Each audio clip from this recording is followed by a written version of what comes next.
नमस्कार, मैं हूं पवन त्यागी।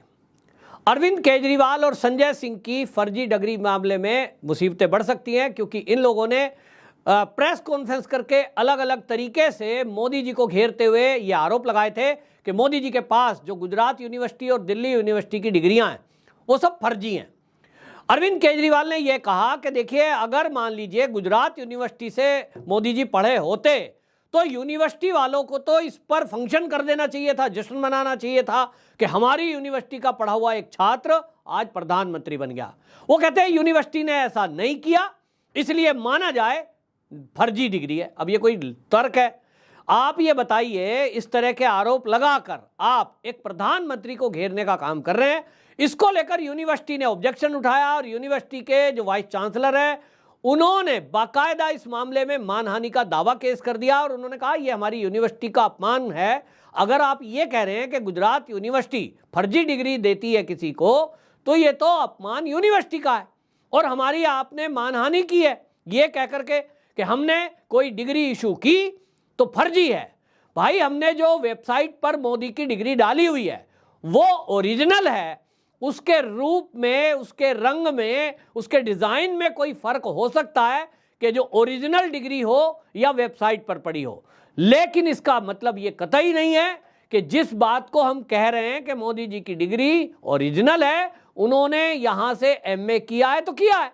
अब ये कहते हैं, फिर कहते हैं साहब इनके साथ कौन पढ़ा है वो बताओ। अब इस सारे मामले को लेकर आपको बताएं कि वहां गुजरात में केस दर्ज हुआ विश्वविद्यालय की तरफ से। जो अहमदाबाद की मेट्रोपॉलिटन कोर्ट है उसने कहा कि इस मामले में अरविंद केजरीवाल और संजय सिंह कोर्ट में प्रस्तुत हों और फिजिकली उनको उपस्थित होना पड़ेगा अपना पक्ष रखने के लिए कि वो अपने सफाई में कहते क्या हैं, जो उन्होंने आरोप लगाए उनके पास उसका सबूत क्या है।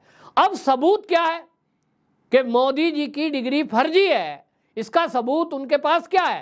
वो फोटोकॉपी दिखाते हैं प्रेस कॉन्फ्रेंस में, ये देखिए हमने वेबसाइट से डाउनलोड की है।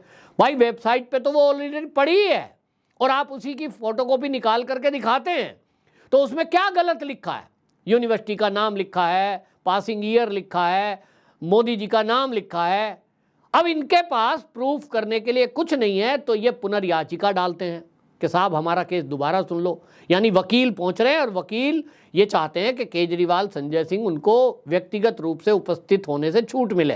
वो छूट को मना कर दिया।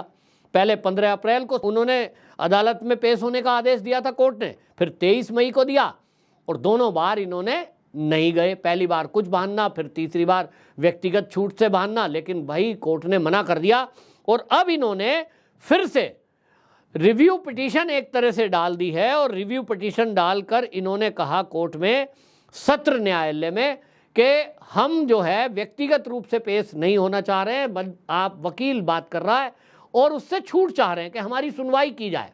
क्या सुनवाई है कि साहब हम इसमें जो है हमारा वकील बात रख ही रहा है, तो व्यक्तिगत पेशी से छूट चाहते हैं केजरीवाल जी। अब उस पर झटका ये है कि ये जो सत्र अदालत है उसने ये व्यक्तिगत उपस्थिति ना होने की छूट उसको मना कर दिया और कह दिया भाई जो निचली अदालत ने कहा है वहीं जाओ और सही कहा है, उपस्थित होना ही पड़ेगा। अब उपस्थित होने का मतलब क्या है?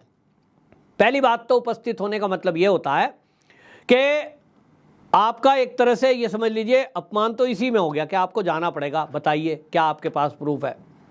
और जब आप उपस्थित होंगे आपकी बातचीत दर्ज होगी, रिकॉर्ड होगी, जज साहब सुनेंगे, तो वकील कुछ कह रहा है, आप कुछ कह रहे हैं, इस बात की तस्दीक हो जाएगी। प्रूफ आपको देना पड़ेगा, प्रूफ नहीं दोगे तो जेल जाना पड़ेगा। और अब इस मामले में जैसा हम पहले से भी कह रहे हैं, मैंने पहले भी आपको बताऊं न्यूज़ में कहा है कि इस मामले में जैसा राहुल गांधी है कि उन्होंने मोदी कम्युनिटी का अपमान किया था, तो उसके बाद क्या हुआ? राहुल गांधी का भी यही एरोगेंस था शुरू में, पहले वकील जाएंगे, फिर छूट पाएंगे, फिर नहीं जाएंगे, और वहां तो हालत ये हो गई कि अभिषेक मनु सिंह भी उन्हीं के टीम का हिस्सा है, लेकिन वो खुद नहीं गए, उन्होंने भी अपने जूनियर्स को भेज दिया। उनको लगता है किसी को गाली देना, किसी का अपमान करना, इसमें हमारा राहुल गांधी कोर्ट में जाएगा, अरे किसकी क्या मजाल है। तो नहीं गए तो उसका नतीजा हमने देखा, 2 साल की सजा हो गई, मान्यता चली गई, उनकी सदस्यता चली गई, बंगला तक खाली करना पड़ गया। बाद में चिल्ला रहे हैं कि साहब मैक्सिमम सजा क्यों दे दी? तो भाई लिख के दे दो आप जज के लिए कि मैक्सिमम सजा नहीं देगा वो जज साहब के विवेक के ऊपर है भाई।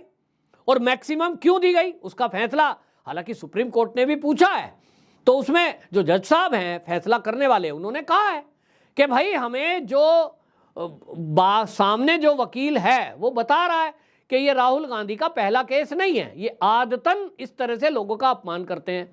कभी आरएसएस को गांधी का हत्यारा बता देते हैं, कभी अमित शाह को घोटालेबाज बता देते हैं। जो आदमी की आदत बन चुकी कि वो लोगों का अपमान करता ही रहता है, ऐसे आदमी को सख्त सजा दी जाए, और इसीलिए राहुल गांधी को मैक्सिमम सजा दी। अब जो केजरीवाल जी हैं और संजय सिंह है, इस मामले में क्या होगा? इस मामले में भी होना सेम ही है, क्योंकि अरविंद केजरीवाल और संजय सिंह ये पहला दफा नहीं है कि इन्होंने किसी का अपमान किया हो। अरुण जेटली को लेकर इन्होंने ऐसे ही आरोप लगाए थे, फिर नितिन गडकरी पर इसी तरह के आरोप लगाए थे, और अब ये सीधा मोदी जी पर आरोप लगा रहे हैं। तो आपने देखा होगा अरविंद केजरीवाल तो इतना पढ़े लिखे हैं ना भाई, पढ़े लिखे वाला ध्यान रखते हैं। उन्होंने मोदी जी पर एक आरोप लगाया और क्या कह दिया कि अडानी की कंपनियों में जितना पैसा लगा है वो मोदी का पैसा है। अब आप सोचिए कितना गंभीर अपराध है ये, अगर ऐसा हुआ हो। लेकिन क्या ऐसा रियल में हुआ है? अगर हुआ होता तो क्या कांग्रेस इस आरोप को नहीं लगाती? कांग्रेस के पास तो दुनिया भर की एजेंसियां हैं। अडानी की कंपनी जहां भी है, आपने देखा हिंडनबर्ग रिपोर्ट आ गई अमेरिका से, तो अडानी का तो पूरा कच्चा चिट्ठा विदेशी एजेंसियों के पास है। तो राहुल गांधी या कांग्रेस जो आरोप नहीं लगाती वो केजरीवाल ने लगा दिया। लेकिन लगाया कहां? विधानसभा के अंदर, क्योंकि वो जानते हैं कि विधानसभा के अंदर खड़े होकर बोला गया कोई भी शब्द उसमें विशेष अधिकार है उनका, और उसमें कोर्ट में तो केस चलेगा नहीं। केजरीवाल जी के पास पूर्ण बहुमत है दिल्ली में, वरना विशेषाधिकार समिति अगर कहीं मामला ऐसा होता है कि बीजेपी के पास विधायक ज़्यादा होते तो भी फंस जाते। तो ये जानते हैं मेरा पूर्ण बहुमत है, यहाँ खड़े होकर खूब गाली दूं, तो विशेष सत्र बुलाते हैं और मोदी को प्रहार करते हैं। मोदी को गाली देना, मोदी को प्रहार करना, विपक्षी दलों के नेताओं में एक तरह की होड़ मची हुई है। तू मेरे से बड़ा गालीबाज है कि मैं तेरे से बड़ा गालीबाज हूं। और इन सबको लगता है कि मोदी पर प्रहार करके ये दुनिया के जो भारत विरोधी लोग हैं, जो दुश्मन हैं भारत के, उनको ये असल में दिखाना चाहते हैं, चाहे वो चीन हो, पाकिस्तान हो, जोर सोरस हो, ऐसे लोगों को ये दिखाना चाहते हैं कि देखिए मोदी को घेर सकते हैं तो हम हैं, मोदी को गाली दे सकते हैं तो हम हैं।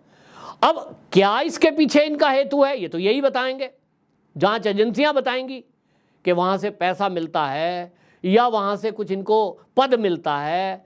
वो क्या मिलता है मुझे नहीं पता, लेकिन देश के अंदर ये एक आवाज आ रही है कि कुछ ना कुछ तो है। ये मोदी पर प्रहार कर रहे हैं, लेकिन जिस तरह की बात है, अभी तो विश्वविद्यालय की तरफ से केस है, इसके अलावा भारतीय जनता पार्टी भी इस मामले में एक्शन ले सकती है, केस कर सकती है। अब जितने इन्होंने मोदी जी के बारे में अपमानजनक बातें बोली हैं, उसको लेकर के भारतीय जनता पार्टी ने भी अब आक्रामक होने का तय कर लिया है कि ये जो इंडी अलायंस है, इसके जो भी नेता ये जो भी सनातन विरोधी, देश विरोधी बातें करते हैं, कम से कम उन पे तो इनको नहीं बख्शा जाएगा। मोदी जी की बात है, मोदी जी ने कह दिया मुझे तो गाली जितना दें वो मेरी ताकत है, गाली देने की इनको छूट है। और ये आप देखेंगे मोदी जी को गाली देना इनको भारी पड़ता है, क्योंकि देश की जनता मोदी के साथ खड़ी होती है। तो बहरहाल फिलहाल तो ये है कि इनको झटका ये लगा है कि व्यक्तिगत रूप से अब इनको पेश होना पड़ेगा गुजरात की अदालत में, और उसके बाद देखना होगा। सजा तो अभी लंबी है, क्योंकि अभी हाई कोर्ट बाकी है, फिर सुप्रीम कोर्ट बाकी है। हमारे देश की न्याय प्रणाली व्यवस्था इतनी खराब है, उसी के कारण अपराधी अपराध करते हुए घूमते रहते हैं, जमानत पर आ जाते हैं, फिर से अपराध करते हैं। हम देखते हैं बार बार वही हो रहा है। लोगों का हौसला बढ़ा हुआ है अपराध करने वालों का, और इसीलिए अरविंद केजरीवाल हो या राहुल गांधी, ये देश के प्रधानमंत्री को भी गाली देने का काम बड़ी आज़ादी से कर रहे हैं और आज़ाद घूम रहे हैं। इसको लेकर भी देश के अंदर आक्रोश है। तो न्याय प्रणाली से देश की जनता ये चाहती है कि ऐसे मामलों में तत्काल सुनवाई हो, क्योंकि मोदी जी को दी गई गाली खाली एक पार्टी के कार्यकर्ताओं का दिल नहीं दुखाती है। देश के करोड़ों लोग मोदी जी से जुड़े हुए हैं, आस्था जुड़ी हुई है, भावना जुड़ी हुई है, वो सब दुखी हैं। मैं भी दुखी हूं। आप अपनी राय रखें। वंदे मातरम।